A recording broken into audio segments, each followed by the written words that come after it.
Shalom, selamat siang Bapak Ibu, Saudara-saudara yang dikasihi Tuhan, dimanapun Anda berada. Senang sekali pada siang hari ini kita boleh jumpa kembali dalam ibadah siang, di mana setiap hari Senin sampai hari Kamis kita mengadakan ibadah bersama-sama. Kita akan belajar firman Tuhan melalui pelajaran sekolah Sabat, dan kita juga akan berdoa bersama melalui doa persatuan. Baik, untuk itu kita akan mulai ibadah kita pada siang hari ini, di mana nanti pelajaran sekolah Sabat akan dibahas oleh hamba Tuhan Pendeta Kettler Sagala. Untuk itu, kita akan dengarkan sebuah lagu pujian.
Baik, selanjutnya kita akan berdoa bersama-sama. Saya minta Pak Ritonga. Kita bersatu dalam doa. Ya Tuhan, ya Allah kami, Allah pencipta kami manusia, Allah yang juga melihara kami, Allah yang kembali siang dan malam. Tuhan, kami bersyukur dan terima kasih kalau pada siang hari ini Tuhan masih memberikan kami kesempatan kembali untuk mempelajari firman Tuhan dan kebenarannya. Tuhan, tuntunlah kami dengan Roh yang kudus, agar kami mengerti apa yang kami pelajari. Khususnya pendeta Sagala yang akan membawakan firman ini, Tuhan, berkati dia 2 kali ganda, dan tuntun kami semua, Tuhan, untuk dapat mengerti dan dapat kami bagikan kabar keselamatan itu kepada orang-orang sekitar kami, pada saudara kami, dan terutama di keluarga kami. Tuhan berkati kami semua, berkati pendeta James Rusina yang menuntun, yang mengkoordinir kegiatan ini, dan semua kami yang sudah hadir. Tuhan, berikan kami kesehatan yang prima. Tuhan, kami berdoa juga untuk saudara kami yang mungkin masih dalam perjalanan. Kiranya Tuhan ikutkan, sertakan mereka dalam kegiatan ini, sehingga kami semua akan bersemangat menyambut kedatangan Yesus yang kedua kali. Tuhan, banyak dosa pelanggaran kami, ampuni kami. Jadilah kehendak-Mu, dengan segala ampunan dosa kami berikan syukur. Terima kasih ya Tuhan. Amin. Baik, terima kasih Pak Ritonga yang sudah menyampaikan doa buka pada siang hari ini. Bapak, Ibu, saudara-saudara yang dikasihi Tuhan, hari ini kita sudah masuk dari pekan yang ke-9 atau pelajaran yang ke-9, yaitu tentang ritme perhentian. Dan hamba Tuhan, Pendeta Kettler Sagala akan membahas pelajaran kita pada hari Senin, yaitu perintah untuk beristirahat. Baik, sebelum kita mendengarkan pembahasan pelajaran sekolah sahabat kita akan dengarkan terlebih dahulu lagu tema kita, I Will Go.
Baik, terima kasih. Silakan Pendeta Kettler Sagala untuk membahas pelajaran sekolah sahabat kita pada hari ini, hari Senin, yaitu tentang perintah untuk berhenti. Silakan Pendeta.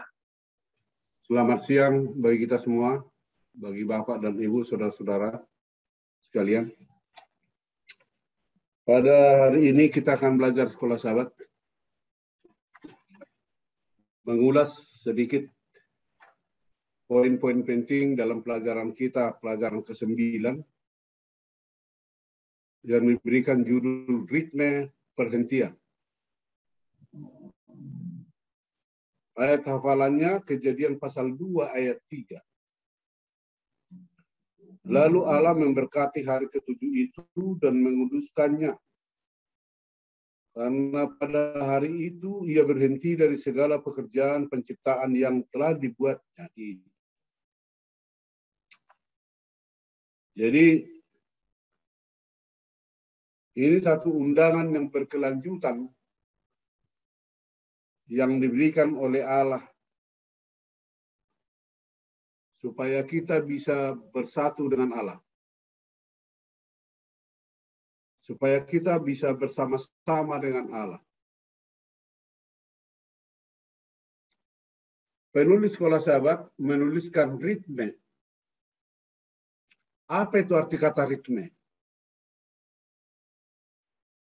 Arti kata ritme adalah suatu sistem keteraturan yang mengatur hidup. Suatu sistem yang teratur yang mengatur kehidupan. Sehingga kehidupan itu menjadi terpola dalam satu bentuk. Oleh karena dia sudah terpola dan menjadi suatu bentuk, sehingga hidup itu mempunyai arti. Itulah sebenarnya yang disebut dengan kehidupan manusia. Di dalam Kejadian pasal 2, pasal 1 dan pasal 2, Kejadian pasal 1 dan 2 itu penekanan yang paling utama adalah apa itu filosofi kehidupan. Apa itu dasar-dasar kehidupan yang dimiliki oleh manusia atau masing-masing pribadi. Mendahului seluruh tulisan-tulisan di dalam Alkitab sehingga manusia memahami sebenarnya arti hidup itu seperti apa. Sekilas pelajaran hari Minggu diberikan judul pembukaan untuk perhentian.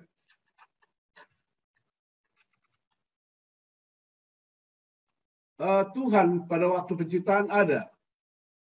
Ketika dunia ini diciptakan, Allah itu ada di sana. Justru karena ada Allah, maka dia berbicara, maka semua terjadi. Itu yang pertama. Dia menciptakan terang. Dia ciptakan juga memisahkan siang dan malam. Dengan apa itu diciptakan? Dia ciptakan cakrawala, langit dan laut. Dan itu yang disebut pada hari kedua. Daratan dan tumbuh-tumbuhan itu mengikut hari ketiga. Jadi yang ditunjukkan di sana adalah bahwa Allah membentuk kerangka dasar dari bumi yang diciptakan itu, baik itu kerangka dasar dan geografisnya. Saudara-saudara yang dikasihi oleh Tuhan, pada hari yang kelima dan keenam, Musa mendeskripsikan tentang bagaimana kehidupan itu penuh dengan keindahan.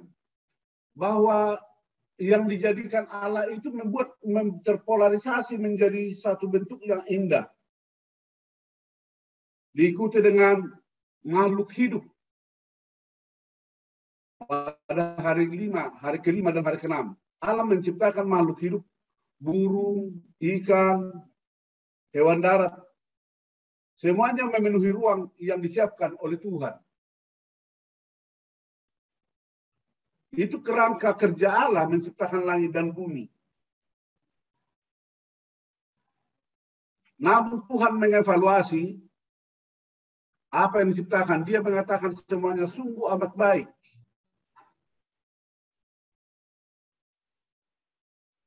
Itu menunjukkan bahwa Allah itu adalah tempat yang sempurna. Makhluk yang sempurna.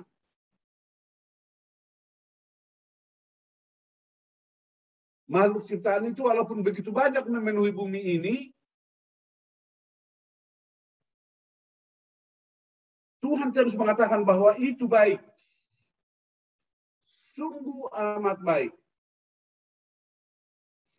Itulah kerangka kerja penciptaan di dalam Kejadian pasal 1, ayat 1 hingga ayat yang ke-30.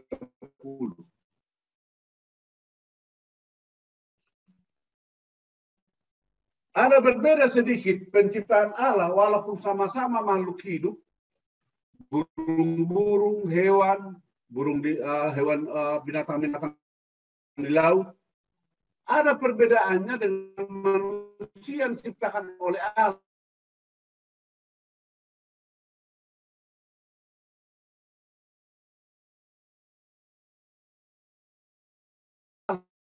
Berubah posisi untuk bentuk. Dia menunduk. Dia menunduk karena manusia dibentuk dari debu dan tanah. Lantas dia menunduk lagi untuk menghembuskan nafas hidup di dalam lubang hidungnya. Itu dalam Kejadian pasal 2 ayat 7. Jelas menyatakan kepada kita bagaimana cara Allah menciptakan manusia. Sungguh amat berbeda dengan makhluk yang lain. Oleh karena perbedaan itulah, kita perlu mempelajari pentingnya memasuki kepada ritme istirahat. Yang walaupun dalam rancangan Allah, Allah tidak merencanakan hal demikian rupa. Namun oleh karena dosa sudah masuk di bumi ini. Membuat perhentian atau beristirahat itu sangat diperlukan oleh setiap orang. Di dalam pelajaran hari Senin, ada perintah untuk berhenti. Bagaimana perintah berhenti ini bisa kita dapatkan? Walaupun saya sampaikan tadi, penciptaan itu sungguh amat baik. Namun belum lengkap. Apa yang membuat itu belum lengkap? Oleh karena dosa sudah masuk. Oleh karena dosa sudah masuk, maka diperlukan istirahat. Yang disebut dengan istirahat Tuhan. Istirahat yang penuh berkat, yang khusus. Itulah yang disebut dengan berkat hari Sabat atau berkat Sabat. Di dalam Kejadian pasal 2 ayat 3, Allah berhenti dari segala pekerjaan penciptaan yang telah dibuatnya itu. Allah juga berhenti pada hari Sabat. Jadi hari Sabat adalah bagian yang tidak bisa kita pisahkan dengan penciptaan Allah. Apa yang diciptakan? Segala sesuatu yang ada di alam semesta ini. Dan istimewa penciptaan manusia. Allah menjadikan hari Sabat itu menjadi hari istirahat. Jadi saudara, Allah menjadikan hari Sabat menjadi istirahat. Itu bukan karena stop, but rest. Kata istirahat di sanalah kata kerja. Bukan kata berhenti, stop. Saudara-saudara, hari Sabat Tuhan tetap ada hingga sekarang ini. Itu merupakan simbol yang abadi. Simbol yang abadi dari penciptaan kita. Dan juga harapan, janji penciptaan kita kembali. Setiap orang membutuhkan hari Sabat. Allah melihat itu. Setiap orang membutuhkan hari Sabat. Sebelum dosa, bahkan sebenarnya setelah dosa masuk. Karena sebelum dosa, belum ada semak-semak, belum ada onak duri, belum ada hujan, belum ada guru dan guntur. Yang ada pada saat itu adalah air embun yang menguap dari bumi, membasahi segala sesuatu. Dengan permasalahan yang begitu muncul, maka Allah menekankan bahwa keperluan hari Sabat itu adalah merupakan penekanan yang penting bagi makhluk ciptaan teristimewa setelah dosa. Itulah makanya di dalam Keluaran pasal yang ke-20 ayat 8 dikatakan ada kata ingat.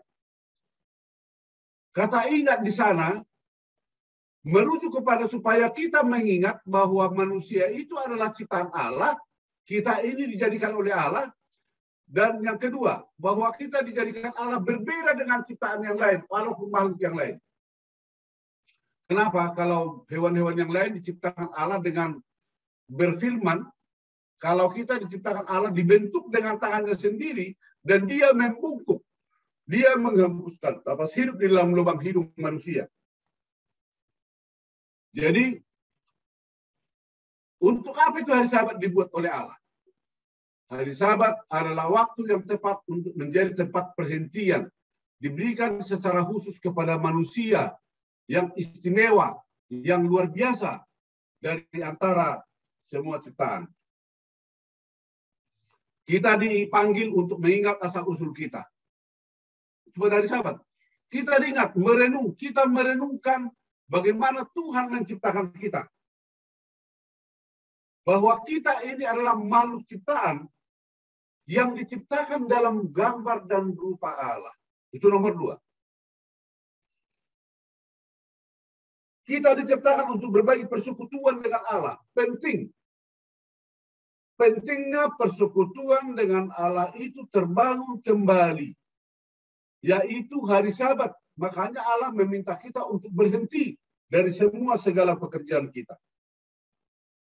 Setiap hari Sabat dengan cara yang khusus, kita dipanggil untuk mengingat siapa kita yang sebenarnya. Demikian pelajaran kita untuk hari Minggu dan hari Senin. Mungkin ada tambahan atau pertanyaan yang berfokus kepada pelajaran kita. Saya persilakan. Saya kembalikan kepada host, Pendeta Husina. Baik, terima kasih Pendeta Sagala yang sudah memberikan pembahasan pelajaran Sabat kita pada hari ini atau mulai dari hari Sabat, Minggu, dan Senin. Berkaitan dengan pelajaran ke-9 yaitu ritme perhentian yang memang sudah Tuhan berikan, Tuhan ciptakan sebelum adanya dosa. Ya, baik. Jika ada dari antara Bapak Ibu yang ingin bertanya berkaitan dengan pelajaran Sabat kita, dipersilakan. Oke, baik. Mungkin saya dulu ya, Pendeta ya. Boleh, silakan Pendeta. Kita mengetahui bahwa ada 6 hari penciptaan, lalu pada hari yang ke-7 Allah berhenti. Ya, jadi perhentian itu jatuh pada akhir pekan. Ya, nah, kenapa Tuhan menentukan perhentian itu pada akhir pekan, bukan di awal pekan? Ya, jadi bukan di awal pekan, tapi di akhir pekan. Apa kira-kira tujuan daripada Tuhan memberikan perhentian itu, istirahat itu di akhir pekan penciptaan, bukan di awal pekan penciptaan? Kira-kira begitu, Pendeta. Terima kasih. Mengapa Allah tidak memberikan hari Sabat itu pada awal penciptaan? Di dalam pelajaran kita, Allah menjadikan segala sesuatu itu punya kerangka kerja yang sangat teratur dan sistematis. Memang sungguh dia Allah yang teratur. Dia ciptakan langit dan bumi,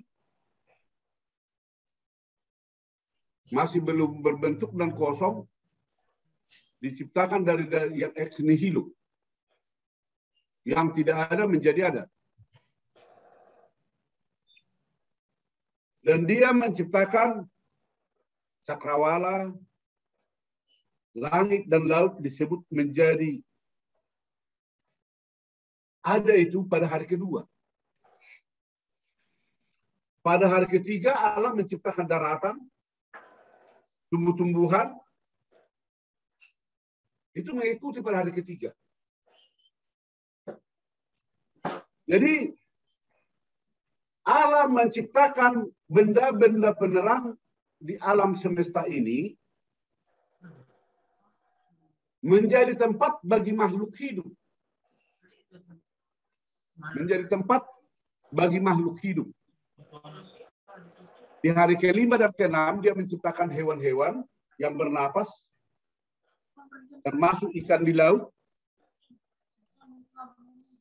Barulah dia menciptakan manusia. Di dalam Kejadian pasal 1 ayat 31 dikatakan, setelah itu terjadi dan sudah ada, Allah melihat, lihat 31. Allah melihat segala yang dijadikannya itu sungguh amat baik. Setelah itu diciptakan, maka dia menjadikan hari Sabat. Untuk apa? Allah melihat suatu kebutuhan yang sangat penting. Dan itu merupakan ritme yang teratur diberikan oleh Allah bagi kita. Suatu sistematika yang teratur.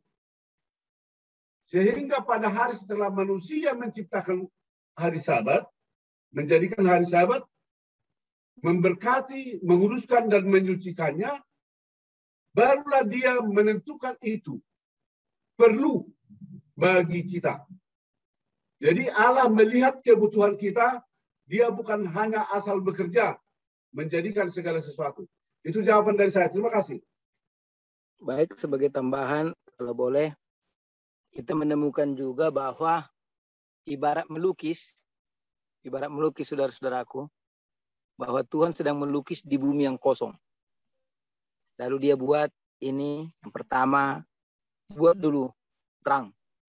Sesudah dibuat terang, seperti yang dikatakan pendeta segala tadi, mulai dipisahkan air di atas, air di bawah. Dari air di bawah, dipisahkan lagi yang kering dengan yang ada air. Di tempat yang kering, Tuhan masukkan lagi tumbuh-tumbuhan dengan segala jenis, baik menjalar, baik merambat, baik juga yang berpohon dan lain sebagainya dengan tingkat ketinggian yang luar biasa. Sesudah itu, sampai kepada manusia diciptakan, baru diperhatikan kata-kata kejadian itu. Allah melihat semuanya itu baik. Ya. Artinya dia sudah selesaikan. Bagus, pada akhir penciptaan di ayat yang keberapa itu, kejadian 1 itu, di akhirnya itu Allah melihat semuanya itu baik. Dan sesudah itu, baru pada hari yang terakhir, dia bubuhkanlah sebuah tanda peringatan. Setiap kali pelukis, kalau saudara melihat melukis, pasti terakhir kali dibuat tanda tangannya. Dan itu membuktikan bahwa dialah pemilik. Jadi ada makna-makna kenapa memang pertanyaan itu demikian oleh pendeta Ursina. Karena memang dia sedang sisipkan sesuatu. Dan pertanyaan yang disampaikan oleh pendeta Ursina tadi itu adalah merupakan pertanyaan yang pasti dipertanyakan orang. Agar manusia bisa mengerti kenapa terakhir sekali Tuhan buat hari ke-7 dan tidak ada kerja di situ, kegiatan apa-apa di situ, kecuali melihat bahwa semuanya itu baik dan dia beristirahat. Sempurna, tidak ada yang kurang. Sesuai sistematikanya seperti dikatakan pendeta sekali tadi, benar-benar teruji. Sistematikanya benar-benar terukur. Sistematikanya benar-benar apa? Benar-benar dapat diancungin jempol. Dan akhirnya manusia sadar bahwa hari ke-7 itu adalah hanya sebuah tanda bahwa Allah lah yang menciptakan semua itu. Maka di Keluaran 20 ayat 8, sebab 6 hari lamanya Allah bekerja dan melakukan segala pekerjaan. Tapi hari ke-7 dia berhenti dari segala pekerjaan. Itulah sebabnya Allah menguduskan hari ke-7 itu. Kenapa itu dikatakan itulah sebabnya? Karena memang hari ke-6, 6 hari itu dia hanya berkarya. Dan hari ke-7 itu menjadi hari yang unik. Walau sama siang dan malamnya, walau sama ukuran 24 jamnya, walau sama dalam segala hal yang sama dengan hari biasa, tetapi di hari itu dia buat sesuatu yang berbeda. Agar menjadi peringatan bahwa semua yang ada di dunia ini termasuk kita adalah bagian daripada ciptaan Tuhan. Nah itu kira-kira yang dapat saya berikan tambahan. Terima kasih. Silakan pendeta. Baik, terima kasih pendeta Sagala dan pendeta Ringo yang memberikan penjelasan berkaitan dengan pertanyaan tadi. Jadi pada intinya adalah bahwa mempunyai ritme dalam penciptaan. Amin, amin. Ini ritme Allah, yaitu bekerja dulu baru istirahat. Tapi kalau kita lihat sekarang ini dirubah sama manusia.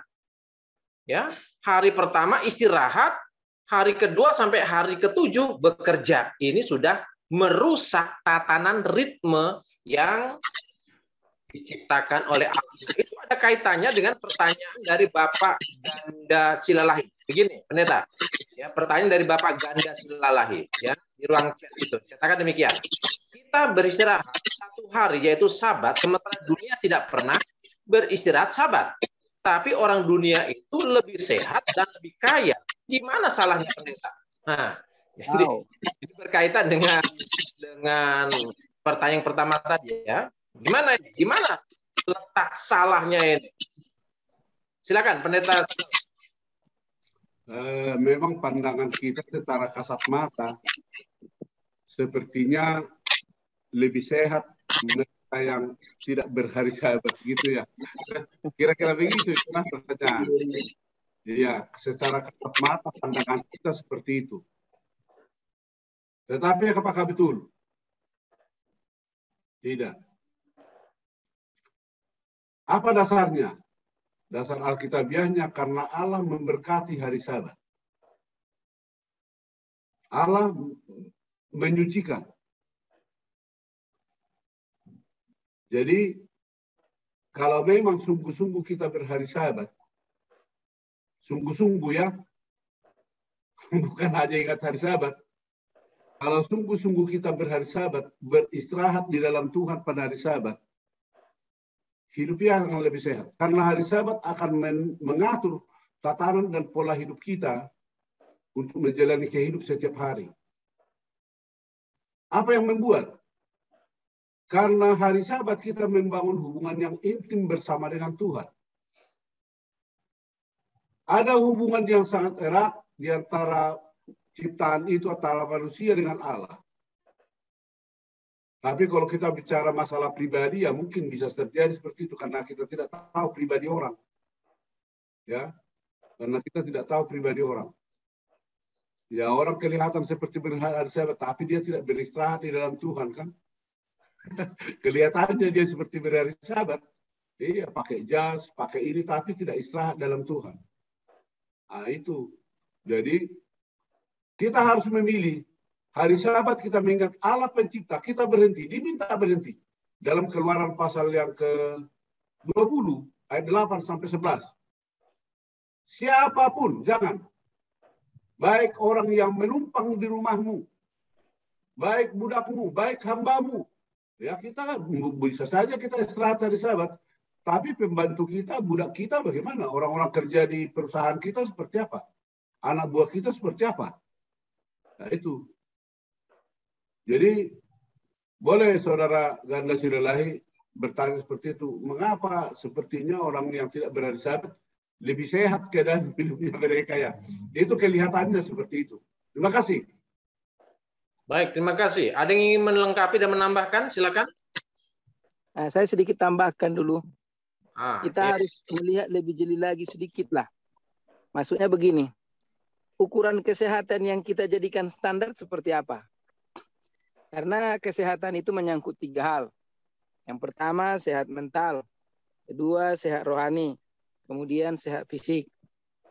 Nah, tentu kalau kita mau melihat dari sudut pandang holistik tadi itu, yang 3 itu, maka mungkin kita akan bisa lihat sesuatu yang agak berbeda. Ya kan? Nah, kemudian yang berikut. Kita harus sadari bahwa hari Sabat, apa tujuannya? Apakah hanya dilihat dari segi kesehatan mental, kesehatan fisika, atau sesuatu yang lain? Nah, saya kalau boleh tambahkan adalah bahwa hari Sabat adalah ujian iman. Di mana saya dengan Tuhan dalam hubungan yang jelas. Apa jelasnya? Apakah saya mengakui Tuhan? Nah, kalau saya mengakui Tuhan, berarti saya harus percaya kepadanya. Kalau saya mengakui Tuhan, berarti saya harus menempatkan dia menjadi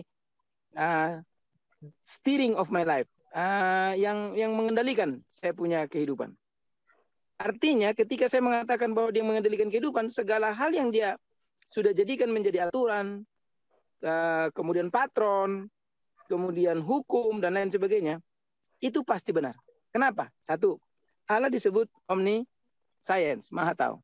Kalau dia mengatakan misalnya berhenti, tetapi kemudian orang membuktikan di dunia ini kan, karena dunia ini kan daerah pembangkangan setan sebenarnya kan. Ada orang-orang yang mengatakan bahwa walaupun kita tidak berhenti, yang penting makan banyak, teratur, dan kemudian gizi seimbang, tidur jam 12 malam pun tidak masalah. Tetapi jangan lupa, apakah itu bisa berlangsung terus-menerus? Nah, jadi makanya dikatakan tadi, holistik, kesehatan yang bagaimana? Jadi kesehatan yang benar dan baik itu adalah kesehatan tiga-tiganya. Secara mental kita harus sehat. Di mana dalam arti kita mengerti apa yang kita lakukan dan memiliki keseimbangan berpikir. Kemudian kesehatan rohani sangat penting. Kenapa? Karena banyak orang yang bunuh diri karena tidak mengenal Tuhan. Contoh, ketakutan yang dihasilkan oleh pandemi ini, banyak orang mulai stres. Tapi anak-anak Tuhan kenapa tidak stres? Karena mereka berpikir bahwa itu hal yang biasa. Di dunia ini kita akan menemui banyak persoalan. Tapi Tuhan maha tahu dan maha menyediakan. Nah itulah yang saya maksud tadi itu, bagaimana kita menyimbangkan cara pandang tadi, kesehatan yang mana yang sedang kita gunakan untuk menjadi ukuran. Nah, semoga apa yang saya tambahkan ini bisa memberikan kejelasan yang lebih baik. Terima kasih. Baik, terima kasih Pendeta Sagala, Pendeta Ringo. Tapi yang pasti adalah kalau kita mengikuti perintah Tuhan, maka Tuhan akan menggenapi janjinya.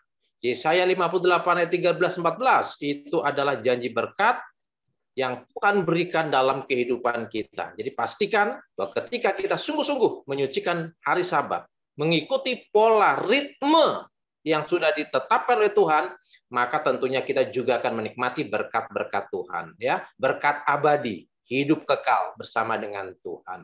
Oke, ada lagi yang ingin bertanya, silakan. Kita masih ada waktu.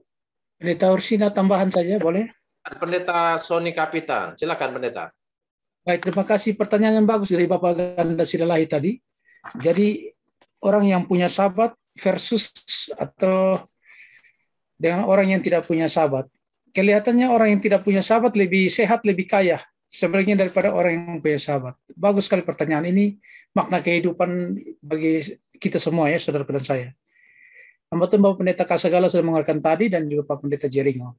Kembali lagi prinsip firman Tuhan dalam Mazmur pasal 37 ya Pak Ganda Silalahi dan teman-teman. Mazmur pasal 37 ya. Sebuah pasal yang membahas tentang sikap dari umat Tuhan ya terhadap keadaan hidupnya ya. Salah satu contoh di ayat yang ke-16 dari Mazmur 37 ayat 16, lebih baik sedikit pada orang benar daripada berlimpah-limpah pada orang fasik. Jadi memang hal yang sangat real, nyata dalam kehidupan ini,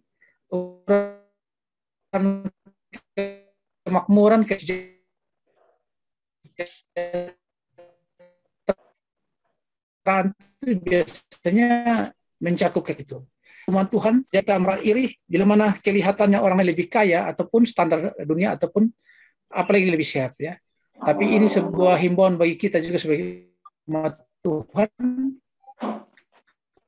umat yang terberkati, bahwa kita ya karena firman Tuhan katakan lebih baik sedikit pada orang benar daripada berlimpah-limpah pada orang fasik. Ini pengertian mendalam. Artinya ujian kesetiaan kita tadi Pak Pendeta Sagala sampaikan, Pak Pendeta Jeringo ya, ada hal yang sama. Kemudian tadi Pak Pendeta Rusilo pertanyaan bagus, kenapa awal berbandung versus akhir pekan ya? Kok Tuhan bukan buat hari perhentian di awal pekan, tapi di akhir pekan? Ya, tadi Pak Pendeta Sagala sudah menjawabnya. Tapi ada tambahan juga sini, jangan lupa standar Alkitab dari Kejadian pasal 2 ayat yang ketiga, ya. Lalu Allah memberkati hari ke-7 dan menguduskan karena kenapa? Karena pada hari ke-7 atau hari Sabat itu Allah berhenti dari segala pekerjaan penciptaan yang telah dibuat itu. Kejadian pasal 2 ayat 3. Jadi standar Alkitab adalah Allah harus melakukan sesuatu aktivitas. Pendeta Sagala dan Pendeta Rusina sudah menjawab tadi, ya, bahwa Allah harus melakukan hal-hal itu secara sistematis, ya. Jadi dengan kata lain, sebelum untuk Tuhan Allah memberkati dan menguduskan, Tuhan Allah harus berhenti dulu dari pekerjaan kita. Itu konsep dasarnya. Terima kasih. Baik, terima kasih. Ada lagi yang lain? Jika masih ada, Pendeta sedikit, Pendeta. Silakan.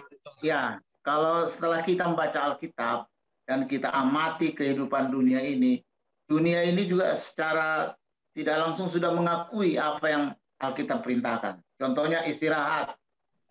Nah, sekarang orang zaman imun, istirahat yang cukup, makan sayuran dan buah-buahan. Itu setiap kali saya vaksin dan setiap kali saya lihat di rumah sakit, anjurannya makan buah-buahan dan sayuran. Benar, itu kata Alkitab. Diterapkan oleh manusia. Istirahat, imun yang cukup. Kemudian disiplin. Allah menciptakan langit dan bumi dengan disiplin. Hari pertama sampai ke-6, kemudian ada istirahat. Nah, itu disiplin. Perlu. Seperti apa yang diberitahu oleh mertua Musa, ketua 10, 1000, 100 dan seterusnya, itu memang diterapkan di dunia ini. Jadi memang kalau patokannya kepada Alkitab, kita hidup dengan apa yang Tuhan, tadi pendeta bilang, Yesaya berapa? 58. Nah, Tuhan akan menggenapinya. Itu yang saya rasakan, pendeta. Terima kasih. Baik, terima kasih Bapak Ritonga yang sudah melengkapi untuk menjawab pertanyaan dari Bapak Ganda Silalahe. Baik, Bapak Ibu, saudara-saudara kasih Tuhan, jika tidak ada lagi, kita akan akhiri diskusi kita pada siang hari ini. Untuk itu, saya minta Pendeta Kettler Sagala memberikan closing statement berkaitan dengan inti pelajaran sahabat kita hari ini. Pelajaran kita hari ini ada ritme yang disediakan oleh Allah bagi kita. Allah meminta kita bekerja, Allah meminta kita beristirahat. Jadi, kalau saudara bekerja, jangan istirahat dulu. Kerja dulu baru istirahat. Kerja dulu baru istirahat. Jangan istirahat dulu baru kerja. Nanti istirahat terus itu. Ya. Lihat sistematisnya. Hari Sabat itu harus menjadi hari yang intim bersama dengan Tuhan. Apa dasarnya? Karena kita mengingat Dia pencipta kita, Dia pemelihara kita, Dia penebus kita. Dia menyediakan segala sesuatu dan memberikan segala sesuatu yang perlu untuk hidup kita. Hari Sabat. Keindahan alam ini akan terlihat indah jika kita boleh setia memelihara hari Sabat. Allah mengatakan, aku memberikan tanda bagimu. Menjadi tanda adalah supaya setiap orang mengetahui bahwa kamu adalah umatku. Jadi penciptaan kita pun adalah istimewa. Kita dibentuk dengan tangannya langsung. Dihembuskan napas dari lubang hidung kita. Jadi kita juga harus membuat Allah itu yang istimewa dan paling istimewa dalam hidup kita. Demikian pelajaran kita pada hari ini. Semoga kita terberkati. Tuhan Yesus memberkati kita semua. Amin. Baik, terima kasih Pendeta Sagala yang sudah memberikan closing statement berkaitan dengan pelajaran sahabat kita pada hari ini.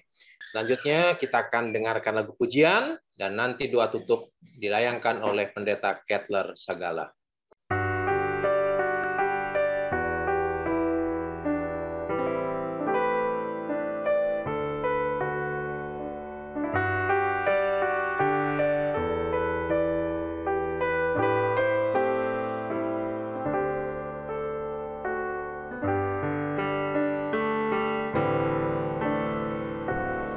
Hari Kudus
Kita berdoa. Tuhan Allah Bapa di surga, terima kasih pada siang hari ini Engkau berikan kesempatan bagi kami boleh berhimpun bersama-sama melalui virtual Zoom untuk mempelajari firman Tuhan, tulisan Roh Nubuat, teristimewa melalui pelajaran sekolah sahabat yang kami pelajari pada siang hari ini. Kami sudah merasakan tuntunan Roh Kudus Tuhan dalam kehidupan kami untuk mengarahkan hati dan pikiran kami menuju surga, di mana berkat melalui firman Tuhan Engkau turunkan bagi kami ya Tuhan, dan Kau berikan bagi kami masing-masing. Tolonglah kami Tuhan dapat menghidupkan pelajaran ini di dalam kehidupan kami, sehingga kami akan ingat selalu bahwa Engkaulah pencipta kami. Kalau Allah bagi kami, hanya kepadamu kami menyerahkan hidup kami. Kami mengakhiri pertemuan kami pada siang hari ini. Kiranya berkat dan kasih-Mu juga mengikuti setiap langkah kehidupan kami, di dalam segala aktivitas dan kesibukan kami, supaya hidup kami tetap berada dalam Tuhan. Oh Tuhan, berikanlah berkat-Mu dari surga menjadi bagian umat-Mu yang berada melalui virtual Zoom ini, dan juga melalui Facebook Live. Allah Bapa di surga menyinari Engkau dengan wajah-Nya, diberikan kepadamu perlindungan ketika Engkau di rumahmu dan jika Engkau keluar dari rumahmu. Allah Bapa di surga menghadapkan wajah-Nya kepada kita sekalian, memberikan kepada kita berkat kasih karunia. Allah Bapa di surga menghadapkan wajah-Nya kepada kita sekalian untuk memberikan berkat damai sejahtera. Oleh karena berkat Tuhan memenuhi kehidupan kita, kiranya kita selalu hidup dalam damai yang bersumber dari Yesus Kristus, dipenuhi dengan kasih yang diberikan oleh Allah Bapa. Oleh karena itu, kehidupan kita pun akan dituntun Roh Kudus Tuhan. Kita dipersatukan dalam semangat dan iman kita, dan kita akan dibawa ke surga.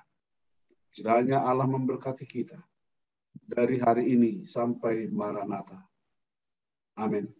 Selamat bertemu kembali dengan kami di Jemaat Fisdak bagi saudara dan saudari sekalian yang sudah bergabung untuk berbakti pada saat ini dengan kami. Kita bersyukur pada Tuhan, kita memiliki satu minggu dengan pelajaran yang baru yang akan kita pelajari kembali bersama, dan kiranya Ada kekuatan dari Tuhan yang akan terus menjadi bagian kita saat kita mendengarkan firman-Nya. Firman Tuhan itu adalah kekuatan yang pasti akan terus menjadi bagian kita. Baik saudara sekalian, kita masuk kembali ke pelajaran Sekolah Sahabat kita ya. Pada hari Minggu, sepanjang minggu ini kita akan membahas satu topik yang berjudul ritme perhentian.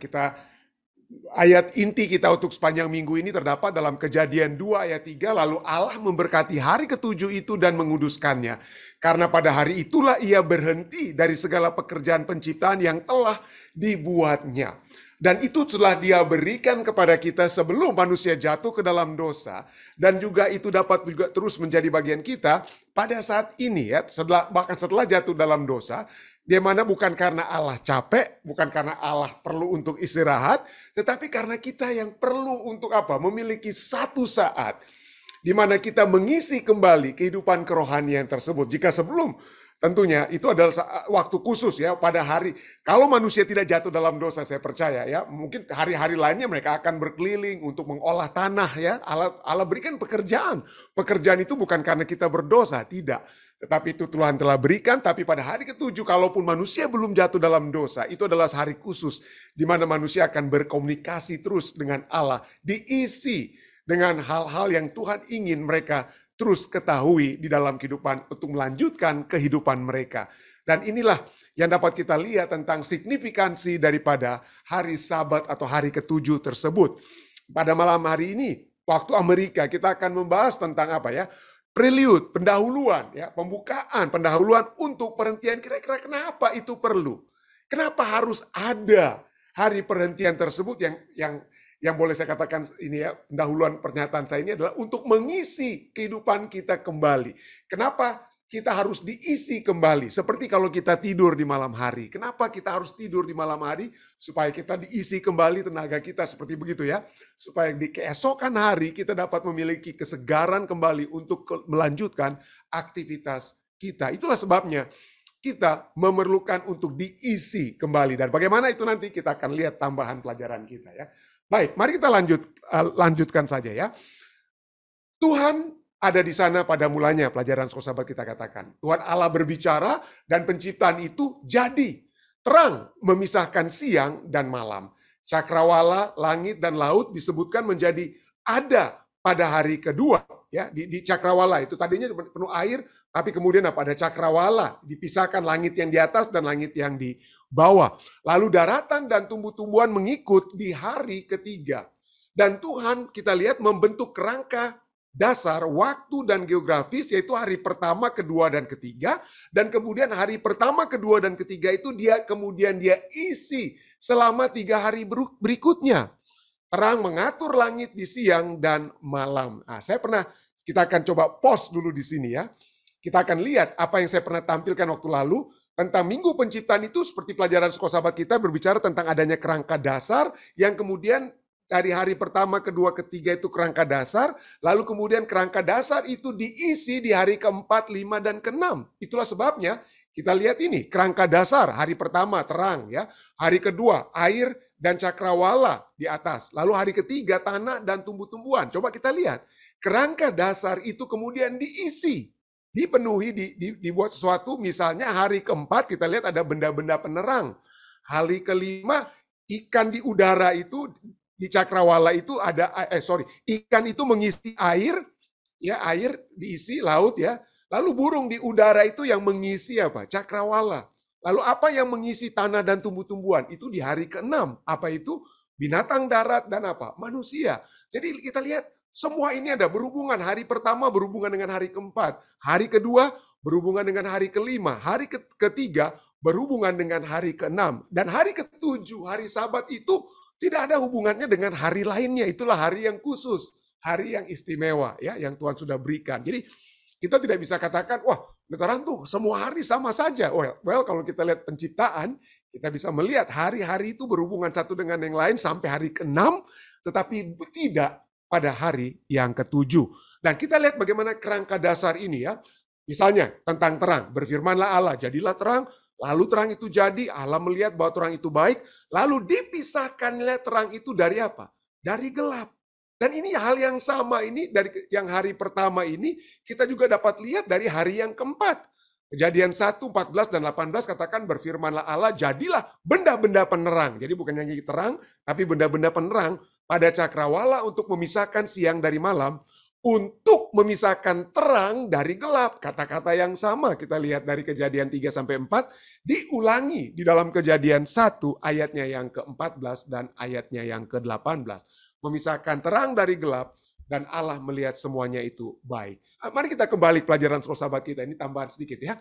Pelajaran Sekolah Sahabat kita kemudian kita sudah lihat tadi, jadi terang mengatur langit di siang dan malam hari. Berbeda dari kisah-kisah kebanyakan kebudayaan kuno di zaman dahulu ya, kisah penciptaan Alkitabiah membuat sangat jelas bahwa matahari, bulan atau bintang-bintang bukanlah dewa. Mereka itu bukannya harus kita sembah. Orang-orang Mesir kuno, orang-orang Babylon kuno, mereka menyembah matahari, bulan, bintang, bagaikan mereka itu dewa. Tidak, mereka juga ciptaan. Matahari, bulan, dan bintang itu ciptaan seperti saudara dan apa? Saya diciptakan pada hari keempat. Jadi mereka masuk ke dalam kenyataan hanya pada hari keempat dan tunduk kepada Sang Pencipta. Bahkan boleh dibilang saudara dan saya itu adalah puncak penciptaan Tuhan ya. Dan kata kita sebenarnya lebih daripada matahari, bulan, dan bintang. Jadi bukannya mereka harus kita sembah dengan kata lainnya, tapi mereka yang harus melayani kita. Semua penciptaan Tuhan dari hari pertama sampai hari kelima, sampai hari keenam binatang itu untuk apa? Membuat manusia itu lebih lengkap. Jadi mereka itu melayani kita. Bukan kita yang harus berdoa, menyembah dewa matahari, bulan, dan bintang. Nah itulah, mari kita lihat kemudian ya. Deskripsi Musa tentang hari kelima dan enam, Kejadian 1 ayat 20-31, penuh dengan kehidupan dan keindahan. Saya ingin tekankan kata kehidupan, diisi dengan kehidupan dan keindahan. Ya. Burung, ikan, hewan darat, semuanya memenuhi ruang, mengisi ruang yang disiapkan oleh Tuhan. Apa yang ditunjukkan oleh evaluasi Tuhan tentang penciptaan? Apa yang Tuhan cipta? Pada saat Tuhan menciptakan, kata apa yang Tuhan gunakan untuk mengevaluasi ciptaannya? Nah, mari kita lihat pelajaran Sahabat kita ya. Jadi di pelajaran Sahabat kita bertanya tadi, apa yang ditunjukkan oleh evaluasi Tuhan? Bumi. Bumi bukanlah sembarang ruang yang telah diciptakan Tuhan. Ini adalah tempat yang sempurna. Bumi itu sempurna ya. Makhluk ciptaan yang begitu banyak memenuhi bumi, seperti ulangan lagu dari lagu yang mudah diingat, Tuhan terus mengatakan bahwa itu baik di akhir setiap hari. Jadi seperti lagu yang diulang-ulang terus. Katakan Tuhan apa? Tempatnya itu apa? Ciptaannya itu apa? Baik. Itulah evaluasi Tuhan. Segala sesuatu terang itu apa? Baik. Ya. Dan semua lain itu juga apa ya? Baik. Nah, apa yang berbeda tentang penciptaan manusia dari seluruh dunia yang diciptakan? Nah, itulah sebabnya saya katakan tadi, manusia itu lebih tinggi posisinya itu dari apa? Bulan dan bintang yang diciptakan pada hari keempat. Matahari dan bulan ya pada hari keempat ya. Kejadian 1 ayat 26-27 katakan, beginilah Allah, berfirmanlah Allah, baiklah kita menjadikan manusia menurut gambar dan rupa kita. Matahari dan bintang, bulan itu bukan menurut gambar rupa Allah, cuman kita. Ya. Supaya mereka berkuasa atas ikan-ikan di laut dan burung-burung di udara dan atas ternak dan atas seluruh bumi dan atas segala binatang melata yang merayap di bumi. Maka Allah menciptakan manusia itu menurut gambarnya. Menurut gambar Allah diciptakannya dia, laki-laki dan perempuan diciptakannya mereka. Kejadian 2 ayat 7 dan kemudian Kejadian 2 ayat 21-24 katakan, ketika Tuhan Allah membentuk manusia itu dari debu tanah dan menghembuskan nafas hidup ke dalam hidungnya, demikianlah manusia itu menjadi makhluk yang hidup. Ayat 21-24, lalu Tuhan Allah membuat manusia itu tidur nyenyak. Ketika ia tidur, Tuhan Allah mengambil salah satu rusuk daripadanya lalu menutup tempat itu dengan daging. Dan dari rusuk yang diambil Tuhan Allah dari manusia itu, dibangunnyalah seorang perempuan, lalu dibawanya kepada manusia itu, ya Adama, itu ya. Ish itu ya, manusia atau Ish. Lalu berkatalah manusia itu, inilah dia, ya Adam ya, nama belum disebut sebagai Adam tapi manusia Ish ya. Dia katakan apa? Inilah dia, tulang dari tulangku dan daging dari dagingku, ia akan dinamai perempuan. Ya, arti kata manusia adalah Ish, sedangkan arti kata perempuan adalah Isyah. Jadi itu ya. Jadi belum disebut tentang Adam dan Hawa, cuman Ish yaitu manusia, Isyah perempuan. Ia akan dinamai perempuan sebab ia diambil dari laki-laki, dari Ish, jadi Isya. Ayat 24. Sebab itu seorang laki-laki akan meninggalkan ayahnya dan ibunya dan bersatu dengan istrinya sehingga keduanya menjadi satu daging. Bayangkan di sini pelajaran kita katakan apa? Tuhan membungkuk dan mulai membentuk sesuatu dari lumpur. Penciptaan manusia dalam gambar dan rupa Allah adalah objek pelajaran dalam keintiman dan apa? Dalam keintiman dan kedekatan. Tuhan membungkuk dan menghembuskan kehidupan ke lubang hidung Adam dan jadilah makhluk hidup. Penciptaan khusus Hawa dari tulang rusuk Adam menambahkan elemen penting lainnya ke pekan penciptaan. Pernikahan adalah bagian dari rancangan Tuhan untuk kemanusiaan. Kepercayaan suci atas kemitraan antara Ish dan Isya, pria dan wanita. Mitra untuk apa? Nanti kita akan lihat ya dengan pelajaran kita. Saya mau Anda simpan dulu. Manusia diciptakan untuk menjadi mitra Allah ya. Antara pria dan wanita ini untuk apa? Untuk apa ya? Untuk menyambung apa nantinya? Nanti kita akan lihat ya. Kali ini ketika Allah melihat segala sesuatu yang telah diciptakannya pada hari ke-6, ulangan lagunya, perkataan terakhir itu terdengar sedikit berbeda, sedikit aja ya. Maka Allah melihat segala yang dijadikannya itu, apa dia katakan bukan lagi baik, tapi apa? Sungguh amat baik. Tapi masih tetap berhubungan dengan kata baik. Masih apa? Amat baik dengan kata lain ya. Kejadian 1 ayat 31. Pikirkan, pertanyaan bagi kita. Pikirkan tentang betapa sangat berbedanya kisah penciptaan Alkitab dari apa yang manusia apa? Ajarkan. Manusia katakan manusia itu dari keadaan yang tidak baik. Dari apa? Dari satu sel, dari hal yang tidak sempurna. Dari satu sel saja yang kemudian jadi apa? Binatang di laut, lalu kemudian binatang laut ini menjadi lebih sempurna jadi binatang darat. Dari binatang darat ada yang lebih sempurna lagi menjadi apa? Monyet dan lain sebagainya, dan akhirnya pada saatnya itu menjadi apa? Manusia. Menjadi manusia yang kita saat itu, itulah ajaran manusia. Tapi ini berbeda, dikatakan apa? Berbeda dengan kisah penciptaan Alkitab ya. Yang adalah yang sebenarnya yang kita percaya, tapi apa yang manusia ajarkan itu adalah tanpa bimbingan firman Allah. Apa yang seharusnya hal ini sampaikan kepada kita tentang seberapa besar kita perlu bergantung pada firman Allah untuk memahami kebenaran. Perlu sekali. Ya, firman Allah itu begitu indah mengatakan, mengajarkan ya kepada kita tentang keberadaan kita. Dan kalau kita mengetahui keberadaan kita akan mengetahui apa yang harus kita lakukan. Kalau kita tahu keberadaan kita menurut ilmuwan adalah apa ya? Secara by chance, secara kebetulan aja manusia itu muncul. Kita tidak mempunyai tujuan. Dalam kehidupan kita apa? Ya, kebetulan saja kita ada. Kita karena apa? Ada genetika yang katanya menurut ilmuwan yang tiba-tiba berubah sampai akhirnya manusia itu muncul. Jadi kalau saya lahir ya itu karena kebetulan saja. Tetapi firman Tuhan katakan beda. Kita semua memiliki tujuan yang harus kita penuhi. Ada misi-misi Tuhan yang harus kita penuhi dalam kehidupan ini. Dan itulah kalau kita memahami tentang penciptaan Allah tersebut ya, maka kita akan mengetahui tujuan-tujuan kita. Apa itu? Nah, mari kita lihat. Kita sudah lihat ada berbicara sedikit tentang kehidupan. Adam dan Hawa bahkan berbicara tentang untuk melanjutkan kehidupan. Ada yang diisi Tuhan ya. Tuhan mengisi. Ada bagian apa?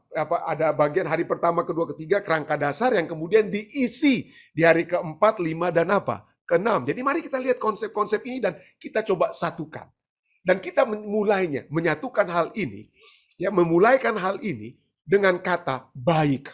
Dengan mempelajari sedikit dari Alkitab, apa artinya baik adanya. Allah katakan hari pertama, baik adanya. Lalu setelah semuanya itu masih tetap kata baik. Walaupun ada kata apa, tambahan sedikit apa, amat baik. Tapi dimulaikan dengan kata apa? Baik.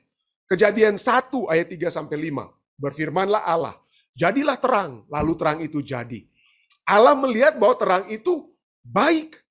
Lalu dipisahkannyalah terang itu dari gelap. Dan Allah menamai terang itu siang dan gelap itu malam. Jadilah petang dan jadilah pagi. Itulah hari pertama. Setelah Allah menciptakan semua. Setelah setiap hari itu, kecuali hari kedua ya. Hari kedua tidak ada kata baik ditulis, tapi ya itu ada penjelasan lain ya. Mungkin satu waktu ya kita coba lagi bahas itu dia. Tapi hari pertama, ketiga, 4, 5, 6 semuanya diakhiri. Segala sesuatu itu apa? Baik adanya. Lalu hari ke-6, setelah hari ke-6 apa? Kejadian 1 ayat 31. maka Allah melihat segala yang dijadikannya itu sungguh amat baik. Jadilah petang dan jadilah pagi, itulah hari ke-6.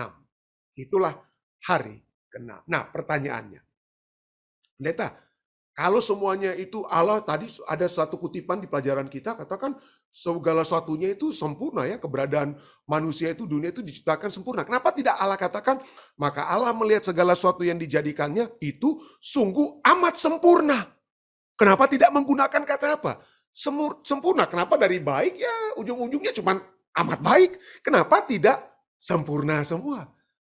Kenapa harus kata baik yang dipertahankan dari awal sampai akhir? Apa kira-kira? Apa kira-kira signifikansi dari kata baik yang dapat kita lihat pada saat ini? Ya. Nah, kalau kita melihat kata Ibrani untuk sempurna, itu adalah perfect without blemish, itu artinya tamim. Tamim itu artinya sempurna. Tidak perlu lagi ada yang diisi. Tidak perlu lagi ada yang ditambah-tambahkan. Nah, bahasa Ibraninya Tuhan tidak gunakan tamim atau sempurna, makanya kita tidak menggunakan apa kata sempurna. Kita menggunakan kata baik, good, atau bahasa Ibraninya itu tov. Ya, bahasa Ibraninya itu apa? Tov. Tidak heran orang Yahudi sampai saat ini ya, kalau mereka ingin berkata good morning, apa pagi yang baik, pagi baik atau ya good morning, pagi yang baik, itu mereka gunakan apa? Bahasa Ibraninya itu adalah boker tov. Ya, mereka akan bilang boker tov.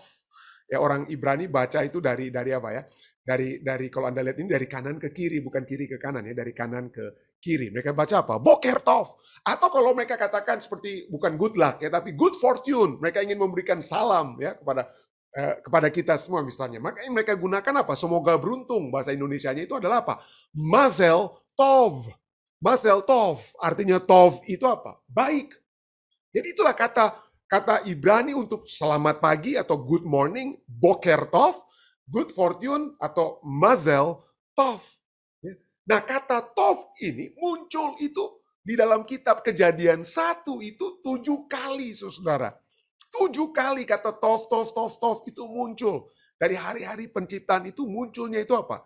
7 kali. Jadi Tuhan tidak buat kesalahan, bukan berarti ada penulis Alkitab, mestinya itu saya tulisnya mestinya tamim ya, tapi mungkin tersalah gitu kalau cuma satu. Enggak, tidak ada kesalahan Tuhan pada saat Dia menyatakan hari-hari itu baik adanya. Jadi kata baik atau tov itu muncul sebanyak 7 kali dalam kitab Kejadian 1. Artinya kalau 7 kali artinya itu tidak ada kesalahan. Jadi pada saat Tuhan menulis baik, itu berarti memang sudah, ya memang itulah kehendak Tuhan. Sempurna kehendak Tuhan untuk menyatakan hari-hari itu baik. Nah, kembali ke pertanyaan kita. Kenapa baik bukan sempurna? Ya. Kenapa hari-hari dalam Kejadian 1 itu apa ya? Baik. Nah, mari kita lihat ya. Saya kalau tidak salah pernah sempat menyinggung tentang kata tov ini ya. Di pelajaran sekolah sahabat kita kalau tidak salah di bulan April itu ya, di gereja ya, saya sedikit bahas tentang kata tov atau baik. Nah, kata tov ini dalam bahasa Ibrani itu terdiri dari bukan 2 konsonan. Kata Ibrani itu ada tov ini terdiri dari 2 konsonan dan di tengah-tengahnya ada vowel atau huruf hidup dari huruf mati T dan bet ya, V atau bet ya. Di tengah-tengahnya ada huruf hidup yaitu O, tov. Ya, jadi terdiri dari 2 konsonan yaitu tet dan apa? Bet. Bet atau vet, tergantung kalau bagaimana cara kita menyebutkan. Jadi inilah tet dan bet. Nah, apa itu artinya tet? Atau apa kok signifikansi daripada kata tet? Nah, kata tet ini adalah huruf ke-9, ya, letter atau huruf ke-9 dari alfabet Ibrani. Kalau alfa beta, kalau Yunani itu alfabet ya, ABCD itu ya seperti Inggris atau kita Indonesia ABCD. Kalau orang Ibrani alef bet, jadi dimulaikan dengan alef, tapi sebenarnya yang mula-mula itu sebenarnya bet, tapi taruh lah ya. Dan yang ke-9 itu adalah tet. Alfabet ya, tet. Itu yang ke-9. Huruf Ibrani cuma 22, yang ke-9 itu adalah tet. Arti daripada tet itu artinya sesuatu yang kita terima. Sesuatu yang kita berterima. Tidak heran kata tet ini berhubungan dengan, kita sering dengar dalam bahasa Inggris, kata tit for tat. Jadi kalau orang balas dendam, gigi ganti gigi, tit for tat. Artinya kita menerima akibat dari perbuatan kita. Ya. Jadi kata tet itu artinya kita siap-siap apa? Untuk menerima. Ada sesuatu yang kita apa? terima. Akan ada sesuatu yang kita akan terima. Lalu apa artinya beth? Nah, kata beth ini adalah huruf kedua dari alfabet Ibrani yang berarti persiapan untuk menerima sesuatu. Jadi kalau tet adalah sesuatu yang akan kita terima, sedangkan beth artinya signifikansi dihubungkan dengan kata apa ya? Persiapan untuk menerima sesuatu. Jadi kata good morning atau pagi yang baik itu artinya apa? Pagi di mana kita bersiap untuk menerima sesuatu. Kita bersiap untuk menerima sesuatu. Nah, itulah pada saat Tuhan berkata, baik, ya, kita akan terus menerima sesuatu hal yang apa? Sesuatu yang baik.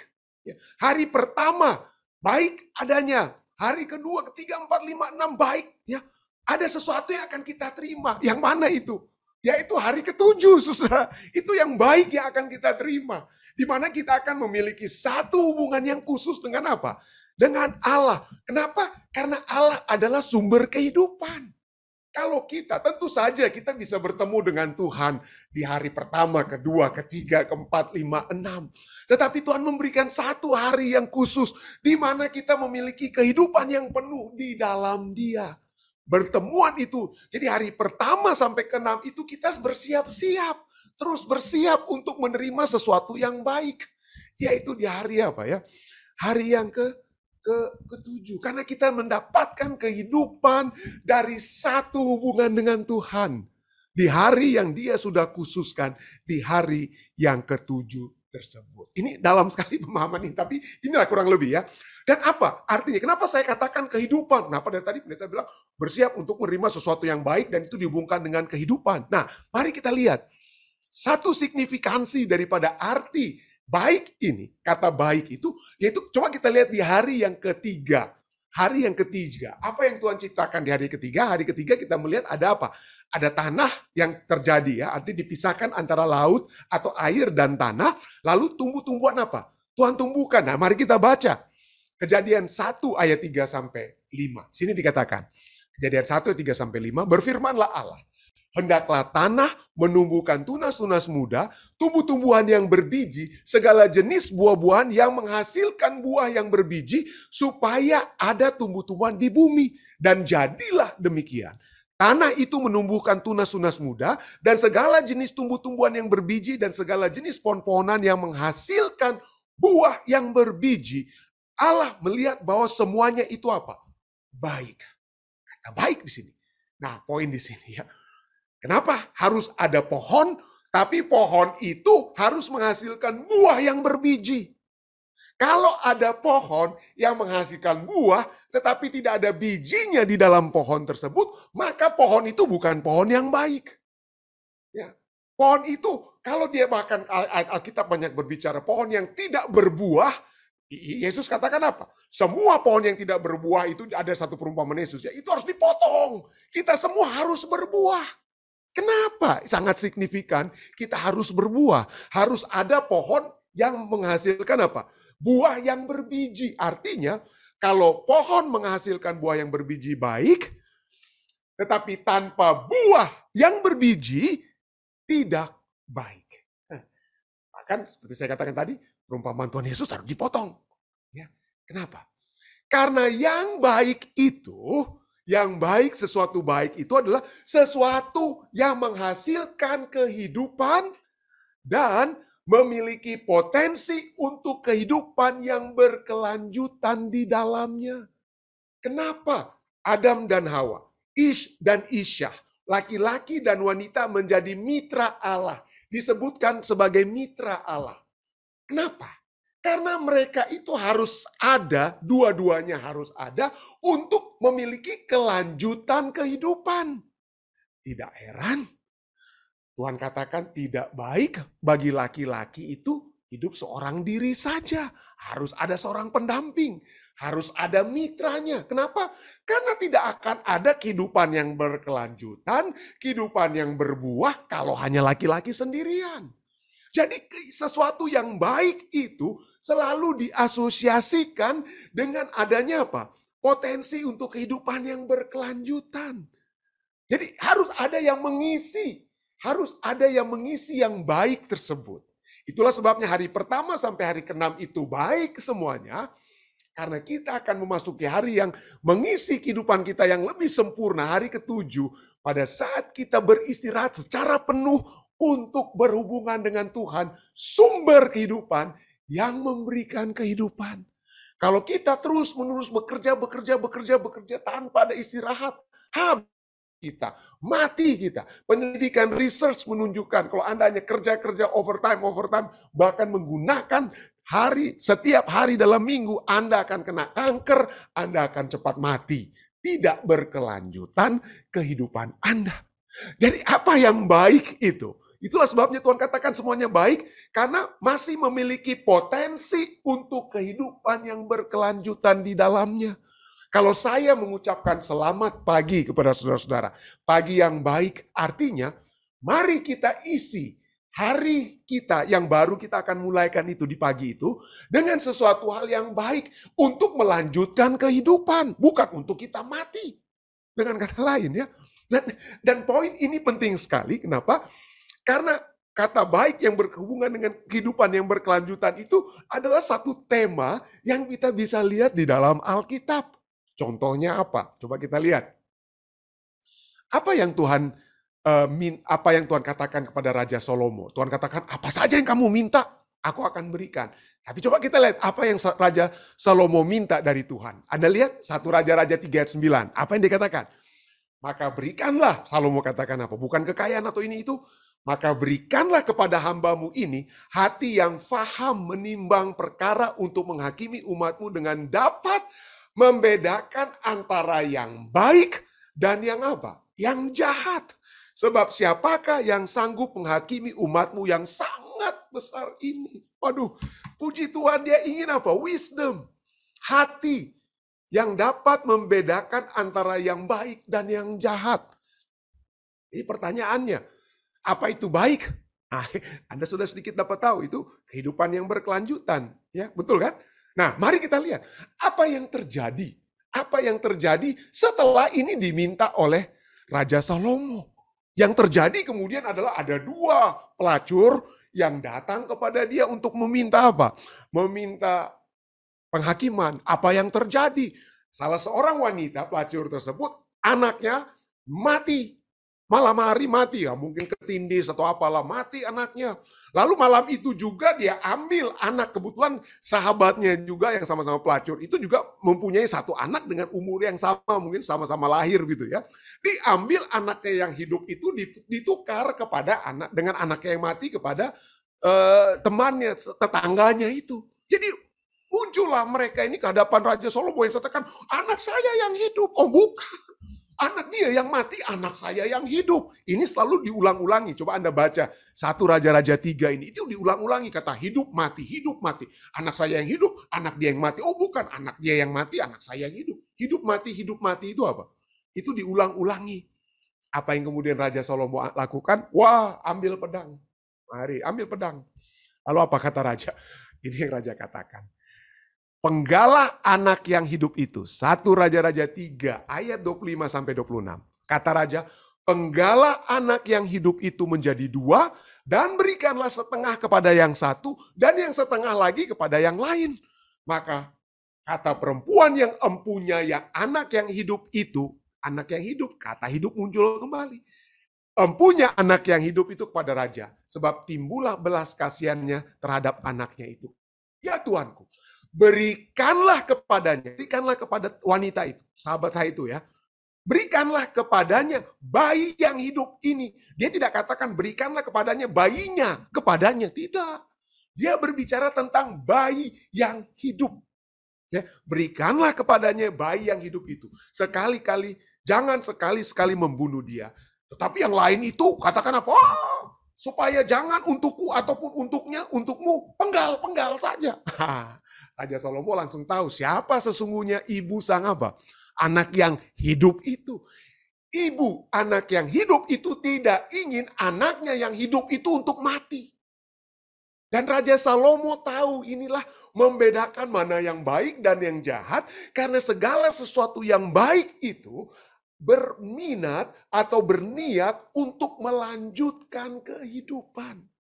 Dengan kata lain, saudara, kalau saya dan saudara ingin melakukan tindakan-tindakan yang baik, poinnya adalah apakah tindakan baik itu membawakan kehidupan yang berkelanjutan. Tapi kalau kita berpikir bahwa yang kita buat ini kita tahu ujung-ujungnya itu tidak akan membawakan kebaikan. Kita sudah tahu narkoba ini ujung-ujungnya mati kita atau apalah. Itu jangan kita lakukan. Itu tidak baik. Kenapa? Karena tidak membawakan kehidupan yang berkelanjutan.